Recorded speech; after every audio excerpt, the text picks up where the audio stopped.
Breaking news చూస్తున్నాం. నేడు ఉమ్మడి వరంగల్ జిల్లాలో తెలంగాణ రాష్ట్ర governor Tamilisai పర్యటించుతున్నారు.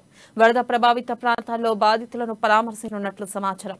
Greater Warangal municipality పరిధిలో గవర్నర్ పర్యటించుతున్నారు.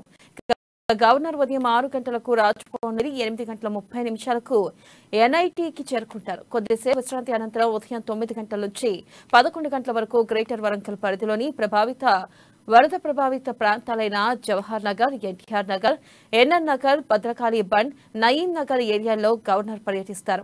ఇక అనంతరం రెడ్ క్రాస్ సొసైటీ ఆధ్వర్యంలో హైజెనిక్ క్లాత్స్ పంపిణీ కార్యక్రమంలో పాల్గొంటారు. ఇక అనంతరం నిట్ కళాశాలకు చేరుకుని 12 గంటలకు లంచ్ చేస్తారు. అనంతరం రాజ్భవన్ కు రోడ్డు మార్గంలో బయలుదేరి వెళ్తారు. ఉమ్మడి వరంగల్ జిల్లాలో పెద్ద ఎత్తున వరదలు ముంచెత్తడంతో ప్రాణ ఆస్తి నష్టం జరిగిన విషయం తెలిసిందే. ఇక ముఖ్యమంత్రి కేసీఆర్, మంత్రి కేటీఆర్ లో ఒకరు వరద బాధితులు పరామర్శించేందుకు వస్తారని ప్రభుత్వ అధికార వర్గాలు భావించినా జరగలేదు. ఈ నేపథ్యంలోనే రాష్ట్ర ప్రథమ పౌరురాలి వరంగల్ పర్యటన ప్రాధాన్యం సంతరించుకుంది.